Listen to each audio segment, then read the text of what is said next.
Sister, खुदावंद आपको बरकत दे। आज हम देखेंगे बड़ा खूबसूरत बात हम सीखेंगे।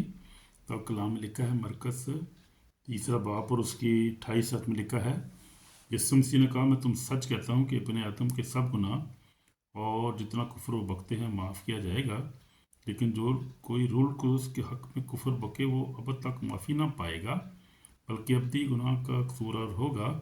तो वो कहते थे कि उसमें नापाक रूह है। तो हमने कभी भी रूल कुदस के ख़िलाफ़ नहीं बोलना।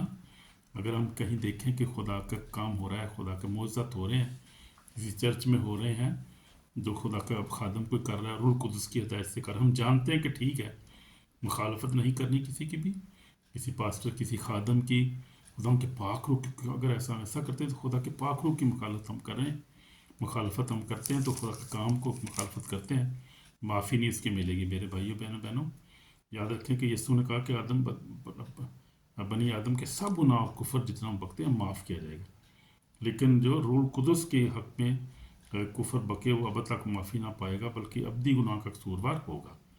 तो आप कभी भी अफोर्ड नहीं कर सकते कि आप अब्दी गुनाह के कसूरवार हो जाएं। तो ये बहुत जो है डेंजरस वार्निंग है, और हमें सीखने की ज़रूरत है कि हमें कभी भी रूल कुदस के ख़िलाफ़ ना बोलें, गैर ज़बान के ख़िलाफ़ ना बोलें, कभी किसी सच्चे खुदा के खादम के ख़िलाफ़ ना बोलें, क्योंकि वो रूल कुदस की हदायत से सारे काम करते हैं। जैसा पाकरू गाइड करता है वैसे ही करते हैं। इसलिए मुखालफत ना करें, बल्कि खुदा के कलाम को जो है वो मानें, क्योंकि बहुत सीरियस वार्निंग है हमारे लिए, और हमारी इसमें माफ़ी नहीं है। और फिर जो ना माफ़ करना, किसी अनफॉरगिवनेस का गुनाह, वो भी अगर माफ़ नहीं करेंगे आपको भी माफ़ी नहीं मिलेगी।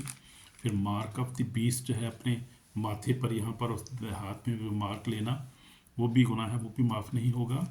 तो ये, और यीशु मसीह को रिजेक्ट करना, क्योंकि कलाम में लिखा है, मरकस 16:16 में लिखा है, जो ईमान लाए बपतिस्मा ले वो निजात पाएगा, जो ईमान न लाए मुजरम ठहराया जाएगा। इसलिए हमें खुदा के कलाम को कभी रद्द नहीं करना, खुदा यीशु मसीह को रद्द नहीं करना, पाखरू को नहीं रिजेक्ट करना, उसके कामों को, गैर ज़बान, और कभी कोई कलाम के ख़िलाफ़ कोई बात ना बोलें। हमेशा खुदा से डरते रहें और ताबेदारी रहें, और खुदा के कलाम की इज़्ज़त करें, उसके खादमों की इज़्ज़त करें, और खुदा के कलाम को सच्ची तरह मानें, पढ़ें, खुद पढ़ें, खुद उस पर स्टडी करें और उस पर अमल करें अच्छी तरह से।